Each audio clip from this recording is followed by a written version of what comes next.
नहीं हो पा रही थी, कुछ हमारा इंटरनल प्रॉब्लम था और हमारे यहाँ थोड़ा सा वर्किंग लेवल पर हमारा एक क्लास चल रहा था। और आप लोग को ये भी मालूम होना चाहिए कि आप लोग क्लासेस बाका में जल्द ही डिजिटल बोर्ड प्रोवाइड होने वाला है। 22 तारीख से बीपीएससी एंड यूपीएससी की क्लास भी रेगुलर तौर पर जारी रहेंगे और आप लोग को अच्छे शिक्षक और पदाधिकारी गण के माध्यम से बीपीएससी की तैयारी हाई लेवल से चलेगी। और अभी हमारे क्लास में रजिस्ट्रेशन जारी है और रजिस्ट्रेशन की अंतिम तिथि 20 को निर्धारित किया है और 20 तक आप लोग सभी छात्र छात्राओं को सूचित किया जाता है कि आप लोग आगे अलग क्लासेस बाका में फॉर्म फिलअप कर सकते हैं। और 22 तारीख को सुपर 30 टेस्ट का आयोजन किया गया जिसमें सिलेक्ट होने वाले छात्र और छात्राओं को निःशुल्क शिक्षा दी जाएगी। तो चलिए आज हमारा चल रहा है भारतीय इतिहास। तो भारतीय इतिहास से रिलेटेड आज हम लोग क्वेश्चन जानेंगे। तो चलिए आज का पहला क्वेश्चन है हमारा, आप लोग बने रहे वीडियो में और वीडियो का लाभ उठाएं। तो देखिए क्या गुरु गोविंद सिंह का जन्म कहाँ है? आंसर होती है इसका पटना। नोट आप लोग लिखिएगा जो ऑफलाइन क्लास में मौजूद है छात्र। लिखिएगा कि गुरु गोविंद सिंह का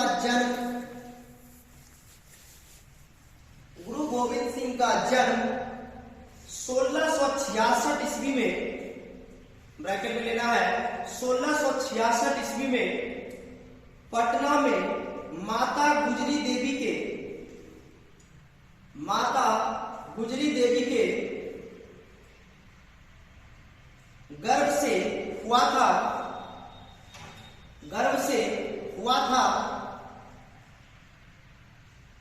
गोदावरी नदी के किनारे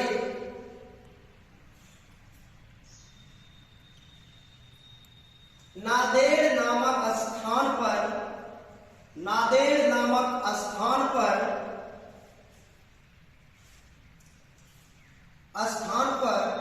एक अफगान ने 1708 ईस्वी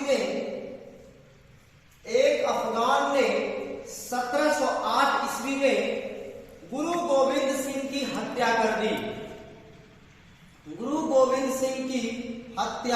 कर दी।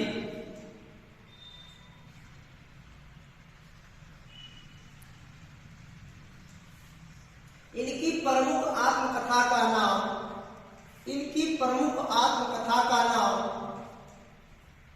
नाम विचित्र नाटक है।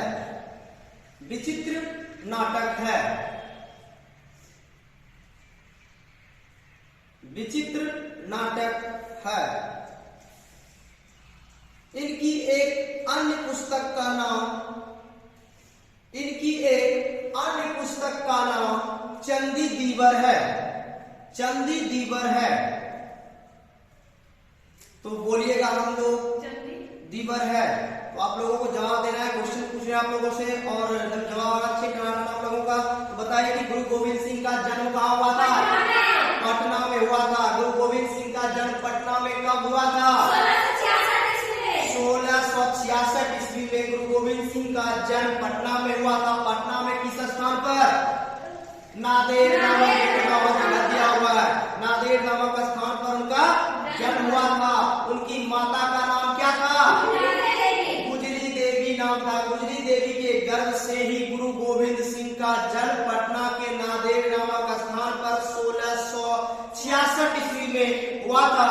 और गुरु गोविंद सिंह की मृत्यु कब की गई थी? हत्या 1760 ईस्वी में उनकी हत्या कर दी गई थी। उनकी मृत्यु नहीं हुआ था बल्कि उनकी हत्या कर दी गई थी। किसके द्वारा कर दी गई थी? एक अफगान के द्वारा उनका हत्या कर दिया गया था गुरु गोविंद सिंह का, जिनका सर्वप्रमुख एक नाटक जो है उसका क्या नाम है? विचित्र नाटक उनका सर्वप्रमुख रचना है। और उनकी एक अन्य पुस्तक का नाम है चंदी दीवर, उनकी प्रसिद्ध पुस्तक का नाम भी है। समझ गए? अंडरस्टैंड? तो आज का सेकेंड क्वेश्चन है हमारा कि गुरु गोविंद सिंह सिखों के कौवे गुरु थे? गुरु गोविंद सिंह सिखों के कौवे गुरु थे? गुरु गोविंद सिंह सिखों के कौवे गुरु थे? बहुत यूनिक क्वेश्चन है आप लोगों का ये कि गुरु गोविंद सिंह सिखों के कितने नंबर पर जो गुरु आते हैं वो गुरु है? तो आंसर है हमारा, लिखिएगा अंतिम। आंसर लिख लेना है अंतिम। नोट लिख लीजिएगा, नोट में हम लोग सारा डिटेल जानेंगे। लिखिए कि गुरु गोविंद सिंह सिखों के 10वें एवं अंतिम गुरु थे। गुरु गोविंद सिंह सिखों के 10वें एवं अंतिम गुरु थे। इसकी मृत्यु के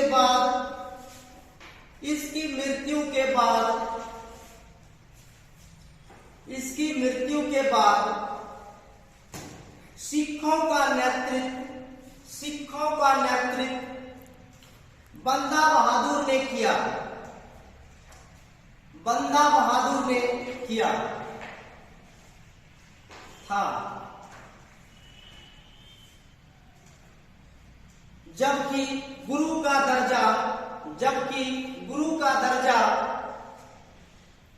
गुरु ग्रंथ साहिब को प्रदान किया गया। जबकि गुरु का दर्जा गुरु ग्रंथ साहिब को प्रदान किया गया।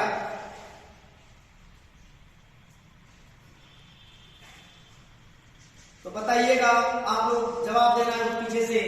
गुरु गोविंद सिंह सिखों के कितने गुरु थे? अंतिम और 10वें गुरु थे गुरु गोविंद सिंह जी।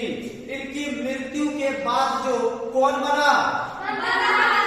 बंदा बहादुर ने क्या क्या नेतृत्व करना शुरू किया। जबकि गुरु का दर्जा किसको दिया गया था? गुरु ग्रंथ साहिब को पूर्ण रूपेण गुरु का दर्जा दिया गया था। गुरु गोविंद सिंह की जब 1708 ईस्वी में मृत्यु हो जाती है, एक अफगानी के द्वारा इनकी हत्या कर दी जाती है, तो जो गुरु का दर्जा दिया गया था वो किसको दिया गया था? गुरु ग्रंथ साहिब को दिया गया था। नेक्स्ट क्वेश्चन लिखिएगा, गुरु गोविंद सिंह थे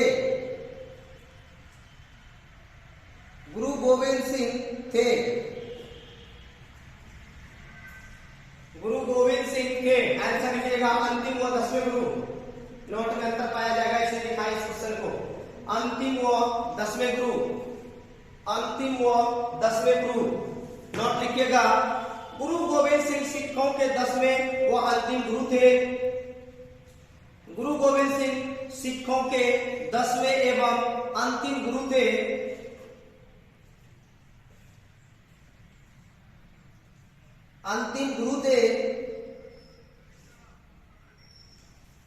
इन्होंने सिखों के आंतरिक काउंसलिंग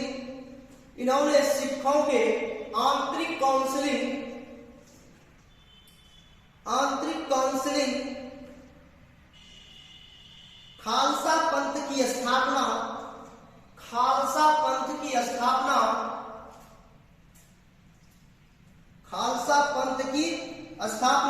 30 मार्च 1699 ईस्वी में 1699 ईस्वी में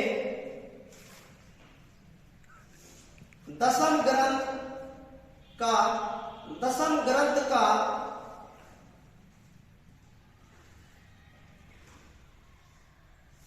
दसवें पदशाह के नाम से भी जाना जाता है। दसवें पदशाह के नाम से भी जाना जाता है। दसवें पदशाह के नाम से भी जाना जाता है। इसकी रचना भी गुरु गोविंद सिंह के द्वारा ही किया गया था।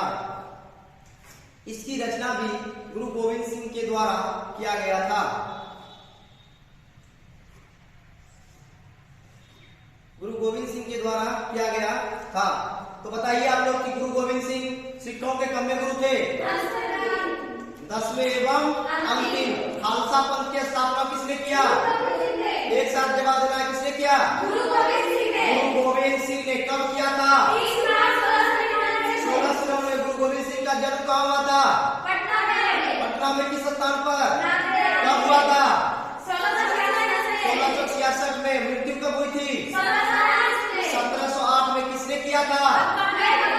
अफगानी ने किया था इनकी मृत्यु, इनकी हत्या किया था, है ना। और इन्होंने जो खालसा पंथ की स्थापना कर दिया 30 मार्च 1699 ईस्वी को, जो किस नाम से जाना जाता था?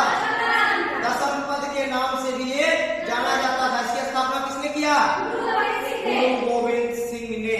चलिए आज का नेक्स्ट क्वेश्चन है हमारा, लिखना आप लोगों को कि सिख खालसा स्थापित किया खालसा स्थापित किया गया था, किसके द्वारा? सिख खालसा स्थापित किया गया था, किसके द्वारा? आंसर लिखिएगा गुरु गोविंद सिंह। गुरु गोविंद सिंह। उपरोक्त नोट देखें, उपरोक्त नोट में हम लोग का सारा क्लियर हो चुका है। गुरु गोविंद सिंह। नेक्स्ट क्वेश्चन, मुगलों से लड़ने वाला सिख गुरु था। मुगलों से लड़ने वाला सिख गुरु था। आप लोग को बताना है कि ऐसा कौन सा गुरु था जो मुगल से लड़ गया? गुड, गुरु गोविंद सिंह। तो मुगलों से लड़ने वाला गुरु था। आंसर लिखिएगा गुरु गोविंद सिंह। गुरु गोविंद सिंह। नोट लिखिएगा, गुरु गोविंद सिंह के नेतृत्व में, गुरु गोविंद सिंह के नेतृत्व में सिखों ने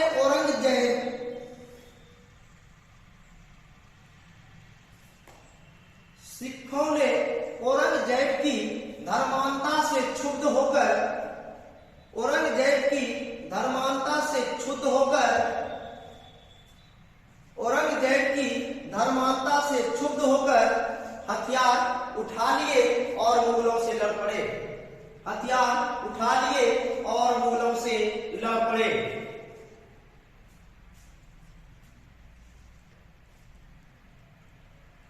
तो बताइएगा आप लोग कि मुगलों से लड़ने वाला सिख गुरु था गुरु गोविंद सिंह। गुरु गोविंद सिंह जो लड़ा था, किस मुगल शासक से लड़ा था?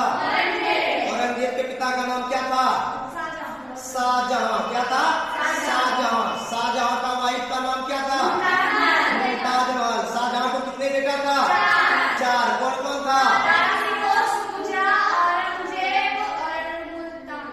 है ना? तो इस प्रकार से उनका बेटा था और उनकी बेटी कितना था? 3 बेटी थी। कौन कौन बेटी थी? जहां आरा, रोशन आरा और गोहन आरा। याद करने का फॉर्मूला भी आप लोग को बता देंगे। बोलना कि जहां आरा, रोशन आरा, गोहन आरा, आरा आरा, है ना? इस प्रकार से क्या हो गया आप लोग को बिल्कुल याद होगी, है ना? तो ये ऐसा शासक था, है ना, कि जो गुरु गोविंद सिंह सिखों के मुगलों से क्या करके ये लड़ गए, हथियार उठा लिए। उनकी शासन व्यवस्था से क्षुब्ध होकर उन्होंने क्या किया? हथियार उठाने के लिए मजबूर हो गया, है ना? नेक्स्ट क्वेश्चन, अगला क्वेश्चन है,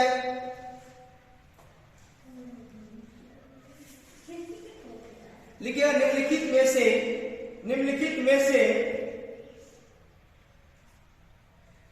में से महाराजा रंजीत सिंह प्रमुख थे। निम्नलिखित में से महाराजा रंजीत सिंह प्रमुख थे। निम्नलिखित में से महाराजा रंजीत सिंह प्रमुख थे। आंसर लिखिएगा सुकरचकिया मिश्र। सुकरचकिया मिश्र। सुकरचकिया मिश्र के लिए ये रंजीत सिंह प्रसिद्ध थे। नोट लिखिएगा, रंजीत सिंह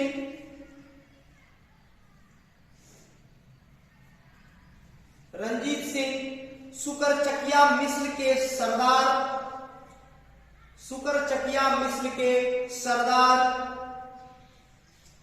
एवं महासिंह के पुत्र थे। एवं महासिंह के पुत्र थे। 18वीं सदी के उत्तरार्ध में, 18वीं सदी के उत्तरार्ध में, 18वीं सदी के उत्तरार्ध में पंजाब में बहुत छोटे गुटों ने, पंजाब में बहुत छोटे गुटों ने स्वयं को 12 क्षेत्रीय संघों, स्वयं को 12 क्षेत्रीय संघों, स्वयं को 12 क्षेत्रीय संघों या मिसलों में पुनः संगठित किया था, या मिसलों में पुनः संगठित किया था।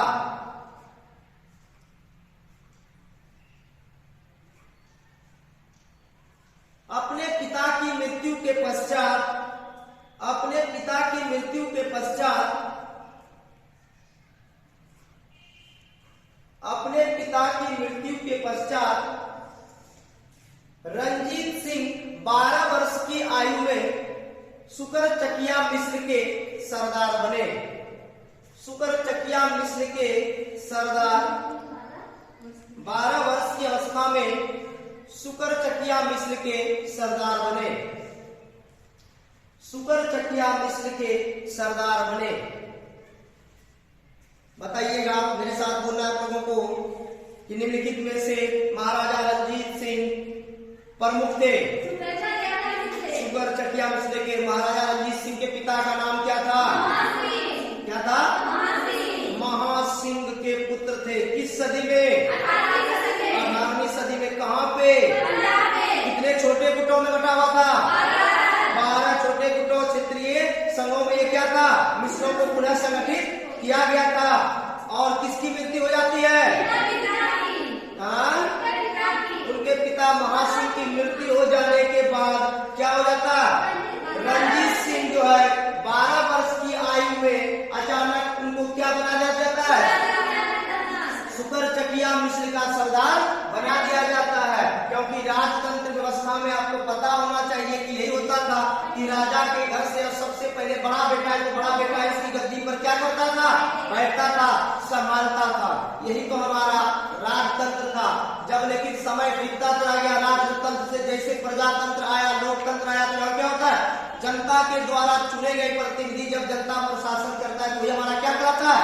लोकतंत्र या जनतंत्र के नाम से हम लोग जानते हैं। अगला क्वेश्चन लिखिएगा, शिवाजी के जीवन की आरंभिक कार्यस्थली कहाँ थी? शिवाजी के जीवन की आरंभिक कार्यस्थली कहाँ थी? शिवाजी के जीवन की आरंभिक कार्यस्थली कहाँ थी?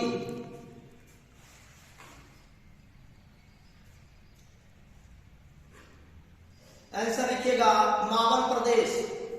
मावल प्रदेश। मावल प्रदेश। नोट है, शिवाजी के प्रारंभिक जीवन के कार्यकलापों का, शिवाजी के प्रारंभिक जीवन के कार्यकलापों का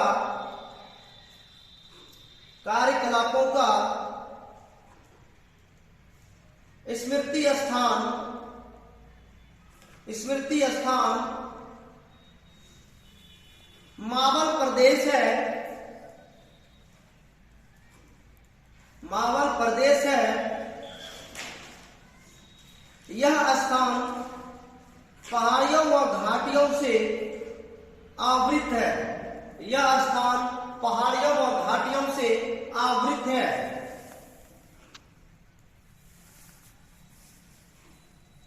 और किलों से शोभामान्य है। और किलों से शोभामान्य है।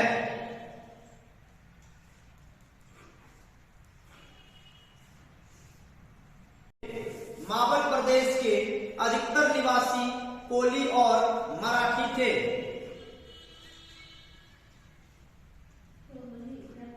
कोली कोली और मराठी थे। शिवाजी ने इन्हीं निर्भीक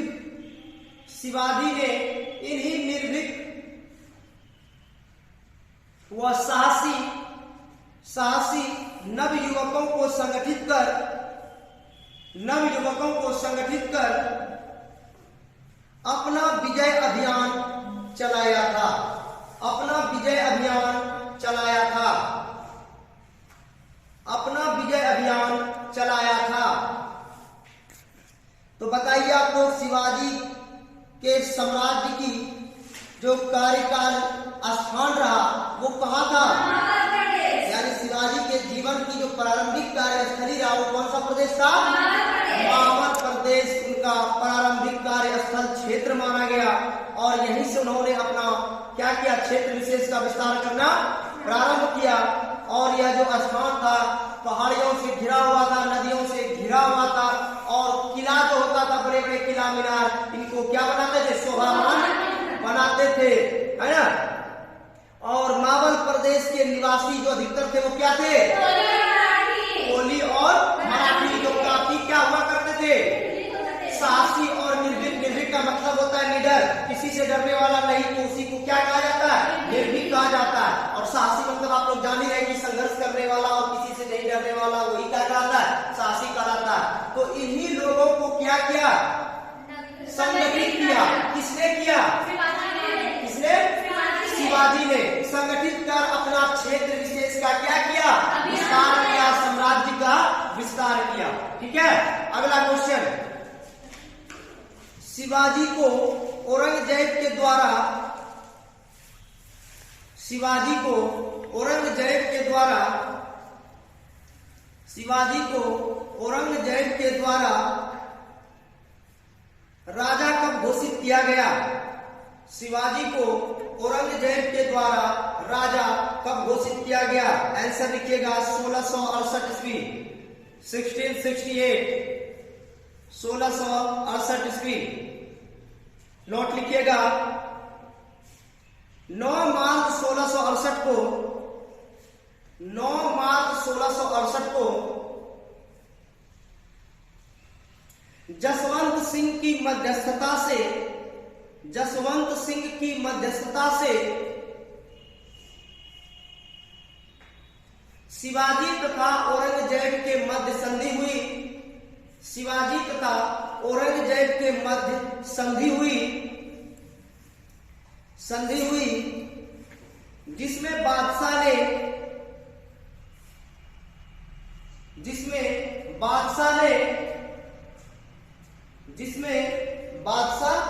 ने शिवाजी को महाराष्ट्र का शासक स्वीकार किया। शिवाजी को महाराष्ट्र का शासक स्वीकार किया और राजा की उपाधि दी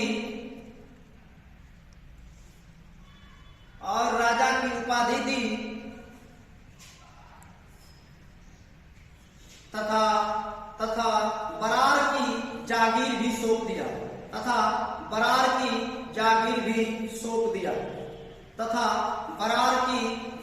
भी सौंप दिया। तो बताइएगा आप लोग मेरे साथ एक लय में एक सुर में देना जवाब कि शिवाजी को औरंगजेब के द्वारा राजा कब घोषित किया गया? 1668 ईस्वी में। पूरा डेट बताइए। 9 मार्च 1668 ईस्वी में शिवाजी को राजा घोषित किया गया। किसकी मध्यस्थता से? जसवंत सिंह की मध्यस्थता से। जसवंत सिंह और औरंगजेब के बीच क्या हुआ? संधि हुई, मध्यस्थता हुई और इन्हीं के मध्यस्थता संधि से क्या किया गया? शिवाजी को कहां का राजा बनाया गया? महाराष्ट्र के क्षेत्र का राजा बनाया गया और स्वीकार भी किया तथा उनको राज्य की उपाधि भी दी गई तथा साथ ही साथ बरार किया, जागीर भी किसके हाथ में सौंप दिया गया? शिवाजी के हाथ में बरार को भी क्या किया गया? सौंप दिया गया। किसके द्वारा? औरंगजेब के द्वारा। किसकी संधि से? जसवंत सिंह की संधि से, है ना। इनको राजा भी बनाया गया और बरार का क्षेत्र विशेष भी बागडोर के हाथ में सौंप दिया गया। तो चलिए आज का वीडियो में इतना ही। पुनः नेक्स्ट क्लास में नेक्स्ट वीडियो के साथ मिलते हैं। और अगर आप लोगों को यह अक्षर का वीडियो पसंद आया हो तो लाइक, सब्सक्राइब और बेल आइकन को कस कर दबाएं ताकि जैसे ही हमारा वीडियो गिरे तो सबसे पहले आप लोगों तक हमारे नोटिफिकेशन पहुंचे और आप लोग लाभान्वित हो सके। और अगर कहीं भी हमारा वीडियो में डाउट रह गया हो तो आप लोग आलोक क्लासेस बांका के YouTube चैनल में कमेंट करना भी बिल्कुल नहीं भूले। तो मैं आलोक सर पुनः आप लोगों से विदा लेना चाहता हूं। पुनः नेक्स्ट क्लास में नेक्स्ट वीडियो के साथ मिलते हैं। वंदे मातरम, जय हिंद।